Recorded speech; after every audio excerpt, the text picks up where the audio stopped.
తండ్రి రెడ్డి నాయక్ తనకు జన్మనిస్తే సీఎం కేసీఆర్ రాజకీయంగా పునర్జన్మను ఇచ్చారని మహబూబాబాద్ తెరాస అభ్యర్థి మాలోతు కవిత తెలిపారు.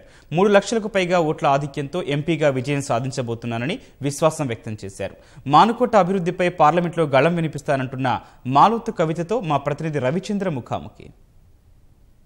గిరిజనులు ఆదివాసీలు అత్యధికంగా ఉండే జిల్లా మహబూబాబాద్ జిల్లా. మరి ఈ మహబూబాబాద్ పార్లమెంట్ స్థానం నుంచి తొలిసారిగా ఎంపీ బరిలోకి దిగారు మాలోతు కవిత. మరి ఆవిడ విజయ అవకాశాలు ఎలా ఉన్నాయన్నది ఆవిడని అడిగి తెలుసుకుందాం. ఎలా ఉన్నాయి మీ విజయ అవకాశాలు? ప్రచారం చేస్తున్నారు, ప్రజల నుంచి స్పందన ఎలా ఉంది? తొలిసారిగా ఎంపీ బరిలోకి దిగారు, ఎలా అనిపిస్తుంది? ఇప్పటికే నామినేషన్ వేసిన రోజు నుంచి భద్రాచలం, పినపాక, ములుగు, నర్సంపేట, మహబూబాబాద్, డోనాకల్ కార్యకర్తల సమావేశాన్ని కూడా అటెండ్ అవ్వడం జరిగింది. చాలా బ్రహ్మాండంగా, అంటే ఊహించుకోలే ఇంత బాగా రెస్పాన్స్ ఉంటుందని. అందరికి ఒకటే ఉంది, మా ఆడబిడ్డని ఆదరిద్దాం, మా ఆడబిడ్డని ఖచ్చితంగా సీఎం కేసీఆర్ వారికి బహుమతికి ఇచ్చి పార్లమెంట్లో కూర్చోబెట్టాలని చెప్పేసి అందరు డిసైడ్ అయి ఉన్నారు. చాలా అంటే ఊహించిన దాకా చాలా బ్రహ్మాండం ఉంది. కార్యకర్తలు చాలా మంచి కొత్త ఉత్సాహం కూడా ఉంది. ఎందుకంటే మొన్న ఎలాగూ కేసీఆర్ గారికి బ్రహ్మరథం పట్టిండ్రు. మన తెలంగాణ రాష్ట్రంలో దాదాపు 90 పైచిలకు సీట్లు రావడం జరిగింది. ఇంకా ప్రభుత్వం వచ్చినాక జనాల్లో రెట్టింపు ఉత్సాహం కనపడతా ఉంది. ఎందుకంటే కేసీఆర్ గారు చెప్పిన మాట మీద నిలబడి ఉండి ఒకసారి ఏ మాట అయినా ఏది చెప్తే ఆ పని చేస్తారు. ఇంకా మిగతా పాటలని మాటడానికి మైకే పరిమితం అవుతారు, కానీ పనిచేసే నాయకుడు, గొప్ప నాయకుడు కేసీఆర్. మా యువ నాయకుడు అయితే యువకులకు ఐకాన్ లాంటి వ్యక్తి. వారిని చూడంగానే నిజంగా మేము చాలా అదృష్టం. ఎందుకంటే మా పార్టీలో కేటీఆర్ గారు లాంటి యువ నాయకుడు కూడా మా అదృష్టంగా భావిస్తాను. నేను ఖచ్చితంగా 2 నుంచి 3 లక్షలు పైబడే కానీ అంతకన్నా తక్కువ తగ్గలేదు. డోర్నాకల్ నా సొంత నియోజకవర్గం, రెడ్డి నాయక్ ఎమ్మెల్యే గారు ఉన్నారు. పక్కన ఇల్లందు నియోజకవర్గం నా సొంత అత్తగారు, మా హస్బెండ్ వాళ్ళది అక్కడ నియోజకవర్గం. అక్కడ చూస్తే అరే మా కోడలు నిల్చుదని అక్కడ ఆపేద కనపడుతుంది, ఇక్కడ మా ఆడబిడ్డ అని కనపడుతుంది. మహబూబాబాద్ నియోజకవర్గం వస్తే నాకు రాజకీయంగా నేను సర్వీస్ చేసి పేరు తెచ్చుకొని మాజీ ఎమ్మెల్యేగా ఉండి ఇవాళ రాజకీయాలు మీ ముందు మాట్లాడగలిగిన అవకాశం కల్పించిందంటే నా మానుకోట నియోజకవర్గం. నర్సంపేట నియోజకవర్గం వస్తే ఉద్యమకారుడు పెద్ద సుదర్శన్ రెడ్డి గారు అనునిత్యం ప్రజల్లో ఉండి ప్రజలకు సేవ చేసే నాయకుడు. పైగా డీలిమిటేషన్ బిఫోర్ మా మహబూబాబాద్ ఉన్న గూడు మండలం కావచ్చు, ఇవాళ కొత్తగూడెం, గంగారం నియోజకవర్గాలు కూడా నర్సంపేటకి ముందు ఉన్న నియోజకవర్గాలు. ఎటు చూసినా ఈ 4 నియోజకవర్గాలు మొత్తం మా అమ్మాయి, మా ఆడబిడ్డ. వాళ్ళు ఖచ్చితంగా 11వ తారీఖు జరగబోయే పార్లమెంట్ ఎలక్షన్లో కేసీఆర్ సారు 16 తప్ప ఇంకో ముచ్చటే లేదు. సిట్టింగ్ ఎంపీగా ఉన్న సీతారాం నాయక్ పక్కన పెట్టి మీకు ఇచ్చారు, ఏంటి కారణం? ప్రత్యేక కారణం ఏమైనా ఉందా? అంటే మీ వినయ విధేయత లేకపోతే ఇంకేమైనా కారణాలు?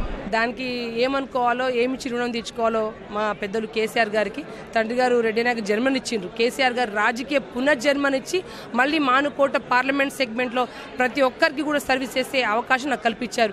ఏదన్నా విధేయగా నేను పార్టీకి సర్వీస్ చేసినది అనుకోవచ్చు, వాళ్ళ సమీకరణ వాళ్ళకు ఉంటాయి. ఆ విషయంలో నా తెలియదు, కానీ కేసీఆర్ గారు నన్ను అభ్యర్థిగా ప్రకటించి నువ్వు వెళ్ళి గో హెడ్ మేము చూసుకుంటామని చెప్పేసి నన్ను పంపించడం జరిగింది.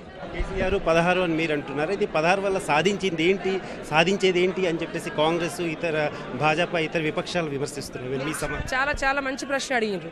ఇంతకుముందు 2 పార్లమెంట్ సీట్స్తోనే కేంద్రంలో కొట్లాడి ఆ రోజు కేంద్రంలో కాంగ్రెస్ ప్రభుత్వంలో వాళ్ళ మెడలు వంచి ఇవాళ తెలంగాణ రాష్ట్రం తెచ్చిన ఘనుడు, మహానుభావుడు కేసీఆర్ గారు.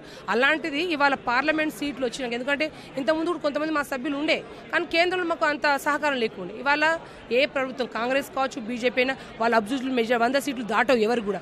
కానీ ఈ 16 సీట్లు అనేవి ఇప్పుడు కీలకం. మన నిధులు, నియామకాలు తెచ్చుకోవాలంటే బయ్యారం ఉక్కు ఫ్యాక్టరీ మా పార్లమెంట్ సాధించాలన్నా, కాళేశ్వరానికి జాతీయ హోదా కల్పించాలన్నా, సమ్మక్క సారాలమ్మ జాతర గుర్తింపు తేవాలన్నా, సింగరేణిలో ఉన్న కార్మికులు నిన్న పొద్దున్నే పినపాకలో సింగరేణి మైన్స్లో వెళ్ళి అందరు కార్మికులను కలవడం జరిగింది. వారు ఒకటే అన్నారు, తెలంగాణ రాష్ట్రం సాధించిన తర్వాత ఒక కేసీఆర్ గారు తప్ప 60-50 ఏళ్ల నుంచి పాలించిన ఏ ప్రభుత్వాలు మా బావులు పట్టించుకోలేదు. కేసీఆర్ గారు వచ్చినానే సింగరేణికి ఒక గుర్తింపు వచ్చింది. మాకు కేంద్రంలో ఉన్న ట్యాక్స్ డిడక్షన్ చేయాలంటే కేంద్రంలో మిమ్మల్ని ఆడబిడ్డగా పంపిస్తే మీరు కొట్లాడండి, మాకు ఇవాళ అవసరం కూడా సింగరేణి కాలేజ్ వాళ్ళు చెప్పారు. ఈ 16 సీట్లు ఎందుకంటే మెయిన్గా కేంద్రంలో ఏ ప్రభుత్వం రావాలన్నా మాకు ఖచ్చితంగా ఈ 16 సీట్లు అవసరం. ఏమో మా కేసీఆర్ సారే కూడా ప్రధానమంత్రి అయినా ఆశ్చర్యం లేదని నేను భావిస్తా ఉన్నాను. బలరాం నాయక్ ఉన్నారు, అలాగే భాజపా హుస్సేన్ నాయక్ ఉన్నారు. ఎలా ఉండబోతోంది పోరు?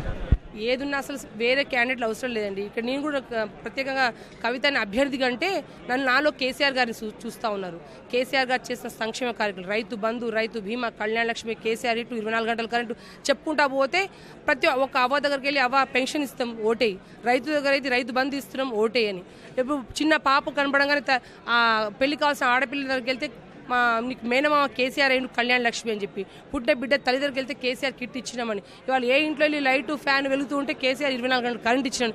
ఈ విధంగా చెప్పుకుంటా పోతే ఆ ఓటు అడుగు హక్కు మాకు తప్ప ఇంకెవరికి లేదు. ఒకటే, వాళ్ళు మైకులకే పరిమితం, మాటలకే పరిమితం. పనులు చేసేవాళ్ళం మేము. చేతల ప్రభుత్వం మాది. ఖచ్చితంగా ఈ ఆడబిడ్డని 16 సీట్లలోకెల్లా అత్యధిక భారీ మేరతో గెలిపించి అందరూ కూడా దీవుల నుంచి పార్లమెంట్ పంపిస్తా ఉంటారు. మెజార్టీ ఎమ్మెల్యేలు లేరు, అయితే ఇప్పుడు మరి పినపాక ఇల్లందు ఈ ఎమ్మెల్యేలంతా మీ వైపు రావడం కొంచెం అనుకూలించే పరిణామం 100%. ఎందుకంటే ఇప్పుడు డోర్నాకలు, నర్సంపేట, మహబూబాద్ ఆల్రెడీ మా ఎమ్మెల్యేస్ ఉన్నారు. నేను కూడా పైగా చెప్తున్నా, నేను పక్కా లోకల్ అని చెప్తున్నా. 3 నియోజకవర్గాలు ఇల్లందు వెళ్తా కోడలుగా నేను పక్కా లోకల్. మహబూబాద్గా మీ మాజీ ఎమ్మెల్యేగా నేను ఓడిపోయినా కూడా ఆ రోజులు మీకు సేవ చేసిన దాన్ని మీ ఇంట్లో నాయకురాలని మీకు మీ ఆడబిడ్డని చెప్తా. డోర్నాకల్ అయితే మీ ఆడబిడ్డని, మీ తోబుట్టుని, మీ దీవెలు అందించని చెప్తా. ఇప్పుడు మీరు గమనించండి, డోర్నాకల్, మహబూబాద్ నియోజకవర్గాలలో పూర్తిగా అన్ని గ్రామాలు ఏకగ్రీవంగా, మిగతా పార్టీలకు ఏజెంట్లు దొరికే పరిస్థితి లేదు. ఇది గమనించండి. అంతకంటే మించింది ఏమీ లేదు. ఆడబిడ్డని మీ తోబుట్టుగా భావించండి, మీకు సేవ చేసే భాగ్యాన్ని కల్పించండి.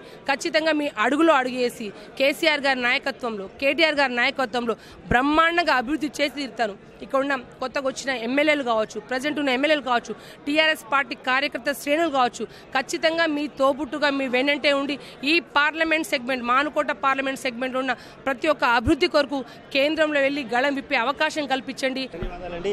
ఖచ్చితంగా మహబూబాద్ నుంచి పార్లమెంట్లో అడుగు పెట్టడమే కాకుండా కూడా మంచి మెజార్టీ సాధిస్తానని, అలాగే సాధించిన తర్వాత పార్లమెంట్ పరిధిలో నియోజకవర్గానికి అన్ని విధాల అభివృద్ధి చేస్తానని చెప్పేసి మాలోత్ కవిత చెప్తున్నారు. కెమెరామెన్ ఇస్మాయిల్తో రవిచంద్ర, ఈటీవీ న్యూస్, మహబూబాద్.